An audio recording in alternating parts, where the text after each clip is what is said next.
요즘 전교회가 창세기 1장부터 11장을 공부하면서 나가고 있는데 지난 수요예배에서는 하나님께서 아름답게 창조하신 모든 질서가 처음으로 흔들어지는 모습을 보게 되었습니다.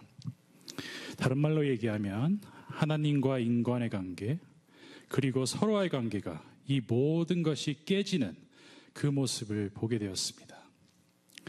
뱀이 에덴 동산에서 풍성함을 누리고 살고 있었던 하와를 어떻게 유혹했죠? 선악과. 그에게 대한 하나님에 대한 잘못된 그림을 주었었습니다.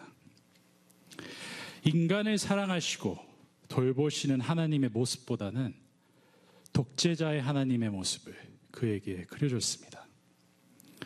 그리고 뱀은 그의 교활한 말로 인간의 마음속에 의심의 씨앗이라는 것을 심었습니다. 그리고 그 의심으로 말미암아 하와는 자기 자신의 판단과 느낌으로 결정을 내리고 선악과의 열매를 따먹게 되었습니다. 그 이야기를 보면서 이 하나님에 대한 의심, 이 의심이 우리 모든 죄의 근본이 아닌가라는 것을 생각해 보았습니다. 보통 우리가 죄라고 할 때 그냥 나쁜 짓을 하는 거라고 생각하는 사람들이 많은데 그 모든 죄가 다 의심 속에서 이 의심 속에서 시작되는 것이 아닌가라는 것을 생각해 보았습니다. 우리도 언제부터 하나님께서부터 멀어지게 됩니까? 하나님에 대한 부정적인 생각 속에서 다 시작됩니다. 모든 일이 잘 되고 삶이 밝을 때는 아무 문제가 없습니다.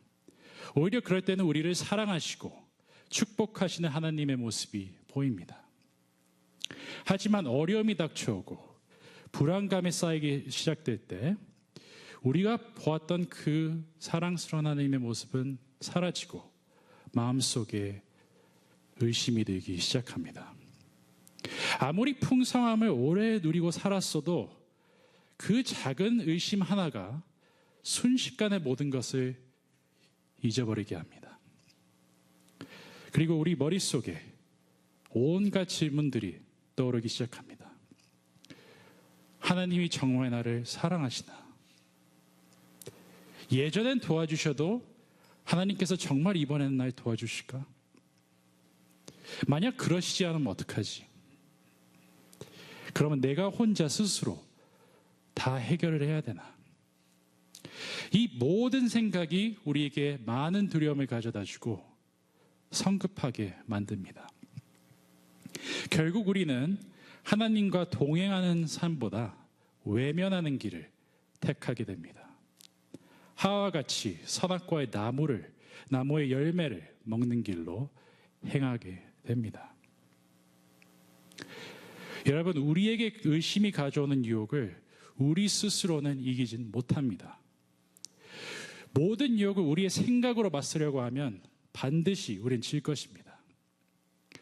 의심은 우리의 생각으로 극복하는 게 아니라 오직 믿음의 선언으로만 이겨낼 수 있다고 믿습니다. 우리가 알고 믿는 하나님이 누구신지 입술로 고백해야 됩니다. 그것이 우리의 부정적인 생각, 이 모든 것을 극복할 수 있는 힘을 우리에게 가져다 줍니다. 그래서 오늘 우리가 읽은 시편은 이렇게 시작합니다. 내가 산을 향하여 눈을 들리라. 나의 도움이 어디서 올까? 나의 도움은 천지를 지으신 여호와께서로다. 시편 우리 오늘 읽은 121편은 예루살렘으로 올라가던 순례자들이 불렀던 노래입니다. 근데 이 순례자들이 다녔던 길은 안전한 길이 아니었습니다. 매우 위험한 길이었어요. 왜냐하면 산적들이 언제 나와 그들을 강탈할지 모르는 환경이기 때문에 그렇습니다. 그래서 이 시편 기자는 그 불확실하고 위험한 그 환경 속에서 이 노래를 불렀었습니다. 그런데 하나님께서 그를 그 순간에 도와주셔서 이 노래를 부른 것이 아닙니다. 이 노래를 부른 근본은 그가 천지를 지으신 하나님께 미리 초점을 두었기 때문에 그 길을 걸어가면서 이 노래를 부를 수 있었던 것입니다. 그래서 지난주 말씀을 통해 배웠던 이 영적인 감사와 같은 원칙입니다. 오늘 여러 번 나왔듯이 영적인 감사는 좋은 환경에 대한 반응보다 모든 것을 합력하여 선을 이루시는 하나님을 믿는 데서부터 나오는 힘이라고 저번 주에 김 목사님께서 저에게 말씀해 주셨습니다. 그래서 감사는 반응보다는 우리의 weapon, 힘이다 라고 말씀해 주셨습니다. 하나님이 우리를 도우신다는 이유만으로 우리는 하나님을 믿는 것이 아닙니다. 우리의 신앙이 그런 신앙이 돼서는 안 된다고 저는 생각합니다. 우리가 그냥 하나님이 도와주신다고 그러한 근거로만 하나님을 믿는다면 하나님은 우리의 수단이 되어버리고 맙니다. 오직 우리가 필요할 때만 나타나셔야 되는 존재밖에 되지 않습니다. 그러면 우리가 갖고 있는 하나님의 모습은 늘 우리의 삶의 환경에 따라 변하게 될 것입니다. 이와 반대로 우리는 하나님이 하나님이시기 때문에 믿는 것입니다. 하나님은 살아계시고 영원하신 분이십니다. 변치 않는 분이십니다. 어떨 때는 우리를 도와주시 않는 것 같더라도 우리를 늘 보호하시고 인도하시는 분이십니다. 우리를 귀하고 소중한 존재로 여기시는 분이십니다. 그래서 이게 과거와 현재뿐만이 아니라 미래에도 관한 것이라고 믿으셔야 됩니다. 이러한 하나님을 우리가 믿기 때문에 우리는 어느 상황 속에서도 모든 의심과 영적의 도전을 이겨내면서 하루하루를 살아갈 수 있는 것입니다. 오늘 시편 기자는 첫 부분에서 하나님이 우리의 도움이시라고 하시지만 나머지 부분에서는 약간 다르게 하나님을 묘사하고 있습니다. 도움이시라고 할 때는 이 단어를 씁니다. 에셀이라는 단어를 쓰죠. 우리가 창세기 2장 공부할 때 나왔던 단어죠. 도움, helper를 얘기할 때 나오는 단어인데 3절부터 8절까지는 다른 단어를 써요. 하나님에 대해서. keeper, 지키시는 자라고 할 때 이 단어를 씁니다. samar이라는 단어를 씁니다. 그래서 이것을 볼 때 참 맞다고 생각합니다. 하나님은 우리를 지키시는 자이십니다. 이 단어가 오히려 더 알맞는 뉘앙스를 우리에게 보여준다고 생각합니다. 이 키퍼라는 단어가, 지키시는 자라는 단어가 신실하시고 변함없는 그림을 우리에게 보여줍니다. 그리고 하나님의 올바른 모습을 보여준다고 생각합니다. 그리고 특별히 오늘 시편 마지막 두 절에 나오는 말씀이 제 눈에 들어옵니다. 여호와께서 너를 지켜 모든 환난을 면하게 하시며 또 내 영혼을 지키시리로다. 여호와께서 너희 출입을 지금부터 영원까지 지키시리로다. 네, 우리를 영원까지 지키신다는 것이 무슨 뜻입니까? 우리와 함께 하신다? 맞는 말이죠. 근데 저는 이 문장을 볼 때 우리를 영원까지 지키신다고 할 때는 하나님께서 우리의 인생을 직접 책임지시겠다는 말이라고 생각합니다. 단순하게 들릴지 몰라도 이 말은 가벼운 말이 아닙니다. 책임지시겠다는 말은 하나님께서 우리를 끝까지 내버려두지 않으시겠다는 말입니다. 우리를 위해 자기 자신마저 바치겠다는 뜻입니다. Put everything on the line for us. 모든 것을 바치겠다. 우리를 위해서. 이것이 바로 복음의 핵심이자 믿음의 반석이 되는 말씀이 아닙니까? 물론 우리에게 주어진 책임은 있죠. 하나님께서 선물로 주신 삶을 열심히 살아가는 몫은 우리에게 있습니다. 그러나 그 모든 일에 대한 결과는 하나님께서 책임지시겠다는 말씀입니다. 그래서 우리가 하나님께 무엇을 맡긴다라고 하지 않습니까? 어떤 한 가지 일을 하나님께 맡긴다는 것보다는 우리의 인생 전부를 맡기겠다는 말입니다. 즉 우리 자신을 하나님께 전부 맡기겠다는 말입니다. 하나님께 이런 온전한 맡김이 없이는 우리는 믿음의 삶이라는 것을 살아갈 수 없습니다. 마음의 평안을 얻을 수가 없어요. 예배조차, 주일에 여기 와서 예배조차 드릴 수 없습니다. 몸은 여기 있어도 예배를 드리지 못해요. 삶에 전혀 흡족하지 못하기 때문입니다. 대신 늘 불확실하면서 찾아오는 염려와 불안 속에 휘달려 살아가게 됩니다. 결국 하나님의 진정한 축복을 우리는 누릴 수 없게 됩니다. 야곱이 그랬어요. 야곱의 인생을 보면 그것을 볼 수 있습니다. 그가 태어날 때 어떻게 태어났죠? 그 형 에서의 발꿈치를 잡고 태어났죠. 그의 이름이 바로 그 뜻이 아닙니까? 그래서 무엇을 쉽게 놓지 않고 고집이 세고 집요한 인물이었어요, 야곱이. 사랑하는 그 여자를 위해 7년이 아니라 14년을 일한 사람이 바로 야곱입니다. 야곱은 오로지 자기 자신만을 챙기고 주변 사람들과 항상 경쟁하며 모든 것을 혼자 스스로 해결해야 되는 삶을 살았었습니다. 이해는 되죠. 왜냐하면 살아남아야 되니까. 생존하기 해야 때문이니까. 그가 의지할 사람이 아무도 없었습니다. 그래서 자신의 삶을 꽉 움켜잡고 놓지 못했었습니다. 근데 그 모습이 브니엘에서 일어난 사건에서 가장 명확하게 보입니다. 형 에서가 그를 만나러 온다는 소식을 듣고 야곱은 죽을 것 같은 두려움에 떨었습니다. 에서에게 미리 선물을 보냈었지만 그 외에는 어떻게 해야 할지 몰랐어요.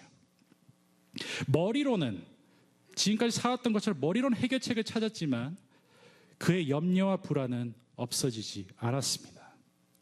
그리고 그에게 그 필요한 그 확신을 줄 사람도 하나도 없었습니다. 그래서 홀로 밤새도록 씨름했던 사람의 손마저도 야곱은 놓지 않으려고 했습니다. 창세기 이렇게 나오죠. 야곱이 싸우던 사람이 이르되 날이 세려하니 나로 가게 하라. 야곱이 이르되 당신이 내게 축복하지 아니하면 가게 하지 아니하겠나이다. 놓지 않겠다는 얘기죠. 어떤 보장이 있는 이상은 놓지 않겠다는 얘기죠.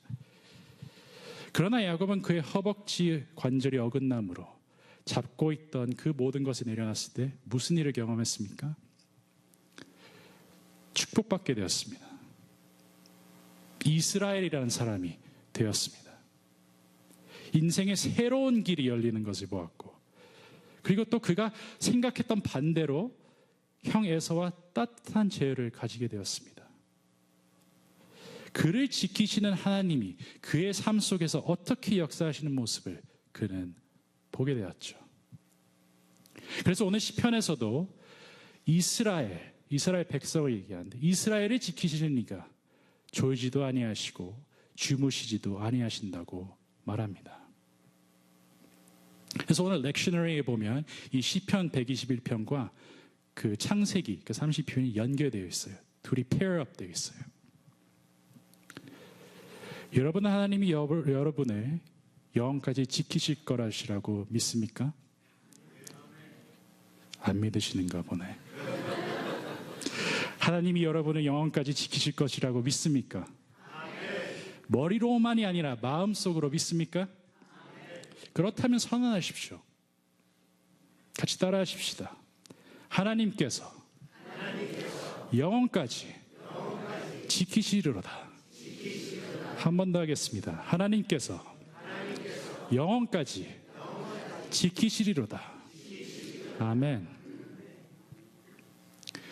마음속에 의심이 들기 시작할 때 이 믿는 말을 자신감 있게 외치십시오. 우리가 하는 말에는 힘이 있습니다. 그래서 무슨 일이 일어나기 쉽지 않을 때 말을 안 꺼내는 거예요. 말을 하면 뭐가 일어날 것 같아서. 그래서 의심이 들 때는 항상 믿는 바를 자신감 있게 외치십시오.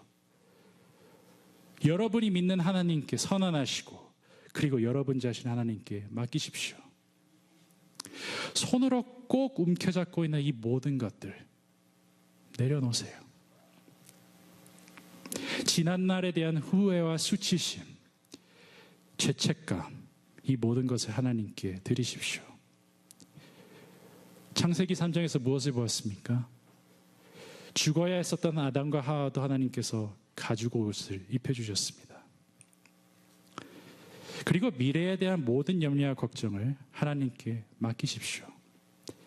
하나님께서 전부 다 책임지실 것이라고 믿습니다.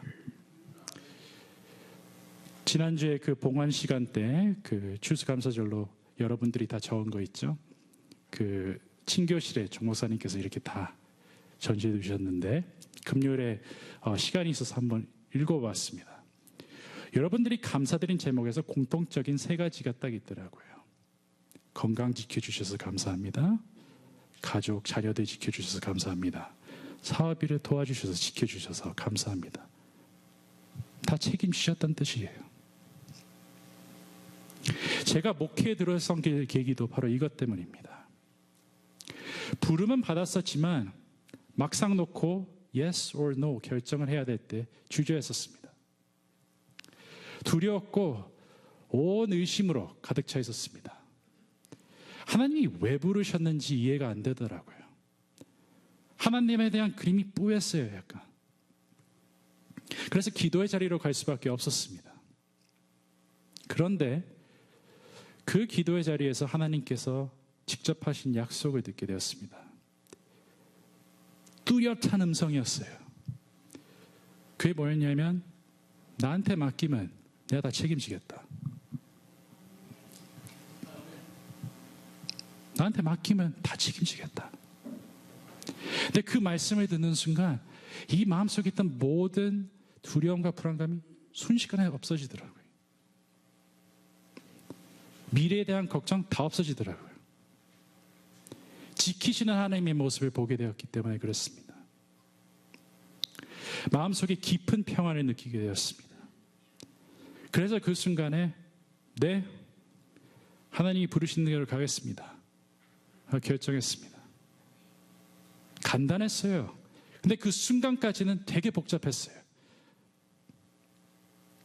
그래서 약속하신 대로 지금까지 저를 지켜주셨습니다. 그리고 그분만을 보면서 지금도 제 여정을 걸어갑니다. 하나님에 대한 잘못된 그림을 갖고 살아가지 마십시오.